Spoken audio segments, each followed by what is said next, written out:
पिछली वीडियो में हमने ये देखा था कि हम मैट्रिसेस और उनके इन्वर्स को किस तरह इस्तेमाल कर सकते हैं एक लीनियर सिस्टम ऑफ इक्वेशंस को सॉल्व करने के लिए। हमने 2x2 मैट्रिक्स के लिए देखा था, लेकिन आप वही कुछ 3x3, 4x4, 5x5 के लिए भी कर सकते हैं, और यही चीज़ n×n मैट्रिक्स के लिए भी अप्लाई होती है। शायद आपने ये मैट्रिक्स की एप्लीकेशन अपने लीनियर अलजेब्रा की क्लास में देखी हो। आज मैं आपको मैट्रिसेस की एक और नई एप्लीकेशन सिखाऊंगी जो आप अपनी लीनियर अलजेब्रा क्लास में शायद देख चुके हों या देखें। यहाँ पे जो चीज़ दिखाना मैं चाह रही हूँ कि वो जो मैट्रिक्स रिप्रेजेंटेशन है, असल में वो एक ही रिप्रेजेंटेशन है डिफरेंट या बहुत से मुख्तलिफ किस्म के प्रॉब्लम्स को रिप्रेजेंट करने के लिए।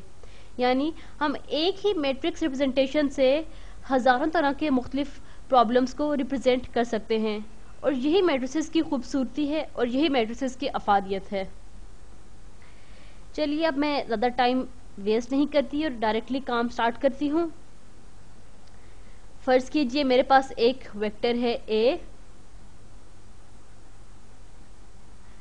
ये एक मेरे पास कॉलम वेक्टर है।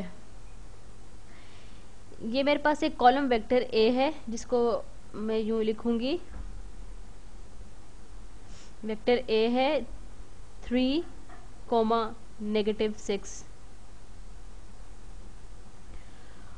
और मैं इसको यूं देख रही हूँ कि इसका वेक्टर का ऊपर वाला x कंपोनेंट है, जो 3 है x कंपोनेंट है, और -6 जो है वो y कंपोनेंट है। एक और वेक्टर है मेरे पास वेक्टर b, ये भी एक कॉलम वेक्टर है। वेक्टर b को लिखूंगी, वेक्टर b है मेरे पास इक्वल 2, 6 के, यानी वेक्टर b का x कंपोनेंट 2 है और y कंपोनेंट 6 है।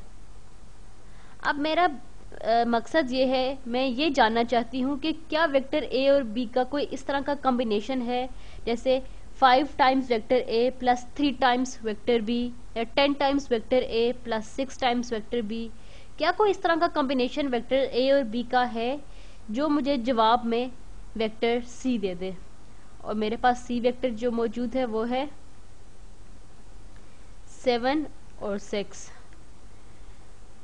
अब सवाल यहाँ पे मेरा ये है कि क्या कोई मेरे पास a और b का इस तरह का कॉम्बिनेशन मौजूद है वाकई ही कि जो मुझे जवाब में वेक्टर c दे दे? इसको ज़्यादा बेहतर तरीके से समझने के लिए हम इसको कोऑर्डिनेट एक्सिस पे ड्रॉ करेंगे। मैं इसको ज़रा अच्छा और नीट सा ड्रॉ करना चाह रही हूँ। मैं सिर्फ पहला और चौथा क्वाड्रेंट शो कर रही हूँ, सेकंड और थर्ड क्वाड्रेंट की ज़रूरत नहीं है क्योंकि हमारे वेक्टर्स उसमें जाते नहीं हैं। मैं इस हर वेक्टर को ड्रॉ करूँगी। वेक्टर ए मेरे पास है 3, -6, यानी x कंपोनेंट 3 है, 1, 2, 3 और -6, 1, 2, 3, 4, 5 और 6। तो ये मेरे पास यहाँ पे वेक्टर ए है। इसको आप अगर देखें तो ये यूं होगा कि ओरिजिन से स्टार्ट होके इस पॉइंट पे ख़त्म हो रहा होगा। इसका ओरिजिन से स्टार्ट होना ज़रूरी नहीं है, ये कहीं भी हो सकता है, लेकिन इसकी ओरिएंटेशन यानी इसका रुख और इसका मैग्नीट्यूड जो ऊपर मेंशन्ड ए है उसके मुताबिक होना ज़रूरी है। इस सबस में मैंने वेक्टर ए ड्रॉ किया है। अब मैं वेक्टर बी ड्रॉ करूंगी मैजेंटा रंग से। ये मेरे पास 2, 6 है, 1, 2, 3, 4, 5, 6, 2, 6 ये यहाँ पे बनेगा, और ये बनेगा वेक्टर बी, ओरिजिन से स्टार्ट होके इस जगह पे ख़त्म हो रहा है।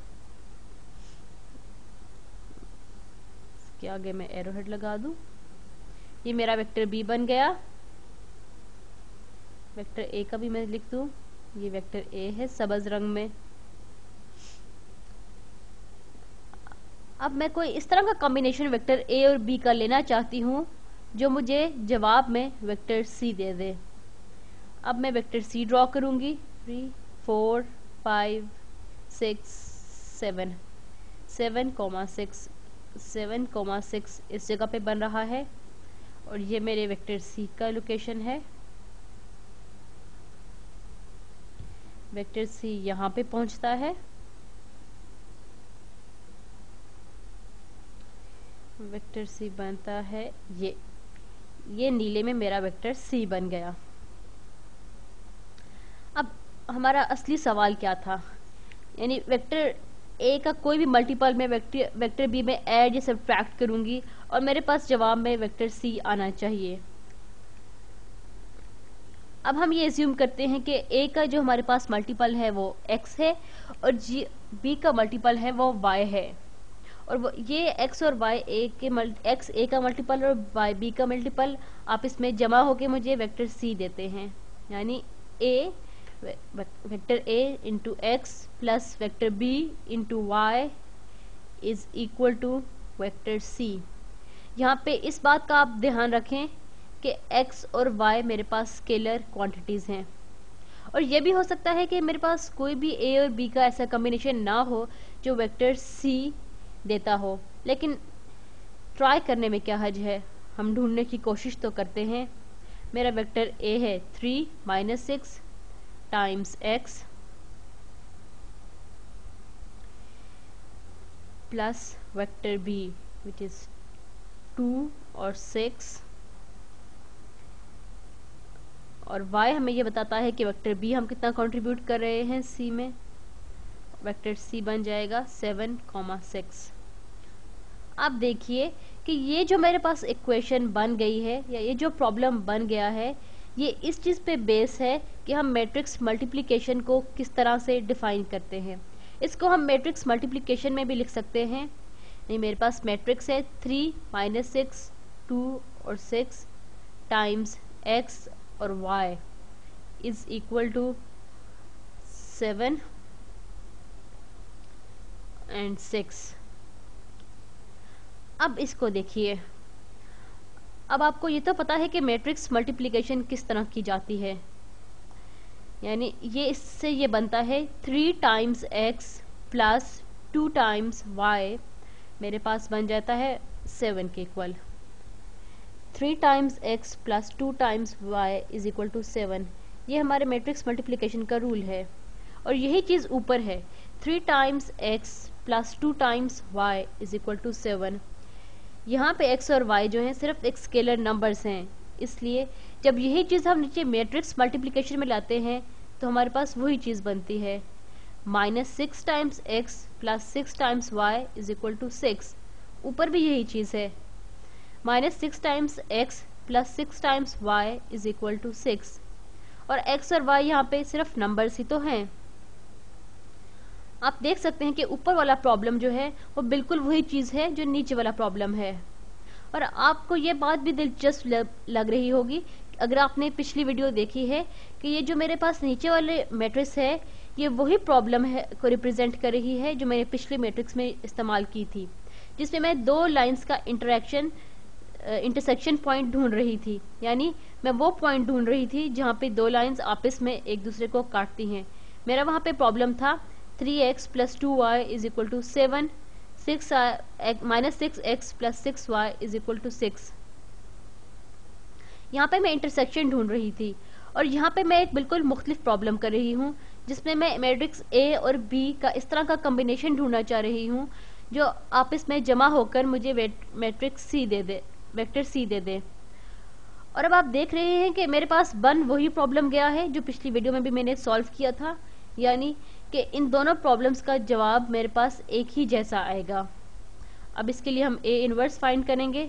1 divided by determinant of A, 3 6 are 18 minus 12 18 plus 12 जो बन जाता है 30।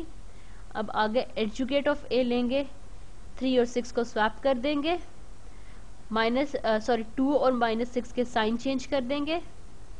ये बन गया है मेरा A इनवर्स।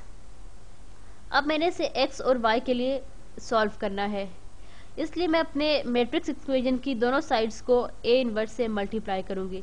जब मैं दोनों इतराफ को A इनवर्स से मल्टीप्लाई करूंगी तो बाईं तरफ मेरे पास x और y रह जाएगा, जबकि दाईं तरफ 1/30 इंटू 6 माइनस 2 6 3 इंटू 7/6 बन जाएगा। और ये बात आप जहन नशीन रख कर लें कि मैट्रिसेस में ऑर्डर बहुत इम्पॉर्टेंट है। ये मैं बार बार हर वीडियो में आपको बताती हूँ कि मैट्रिक्स मल्टीप्लिकेशन में ऑर्डर की अहमियत बहुत ज़्यादा है।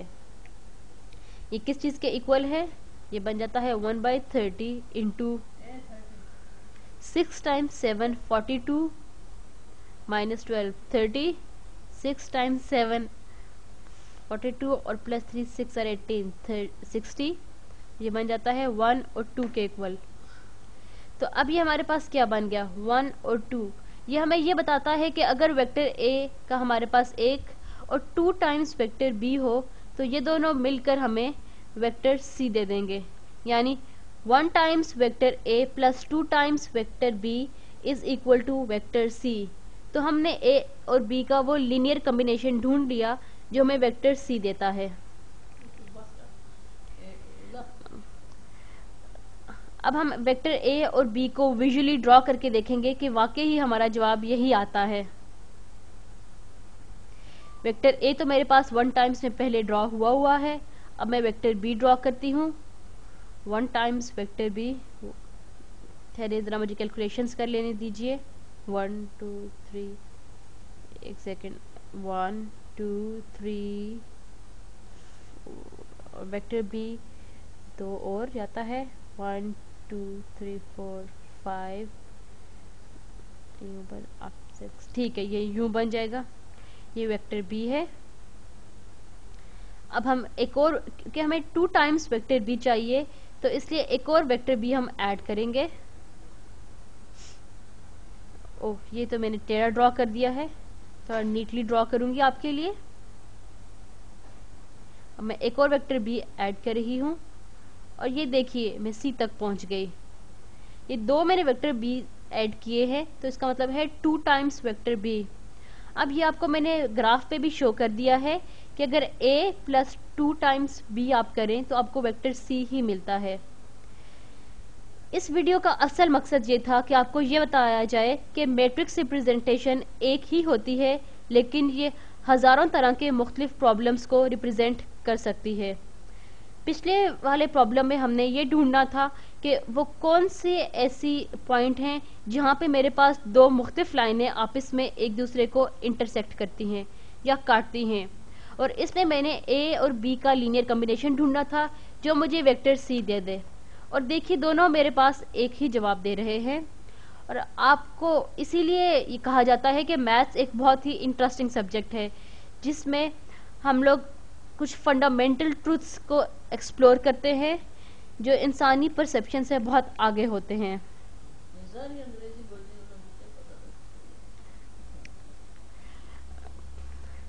यकीनन ये वीडियो आपको काफ़ी दिलचस्प लगी होगी और इसमें आपने ये सीखा भी होगा कि हम मैट्रिसेस को किस तरह इस्तेमाल कर सकते हैं वेक्टर्स के कॉम्बिनेशन को ढूंढने के लिए।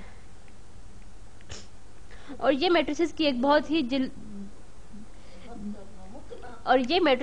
बहुत ही दिलचस्प एप्लीकेशन है। और ये भी हो सकता था कि हमारे पास ए और बी की कोई इस तरह का कॉम्बिनेशन ना होता जो हमें वेक्टर सी देता, और लेकिन हमने यहाँ पे ढूंढ लिया है कि कोई इस तरह का कॉम्बिनेशन है।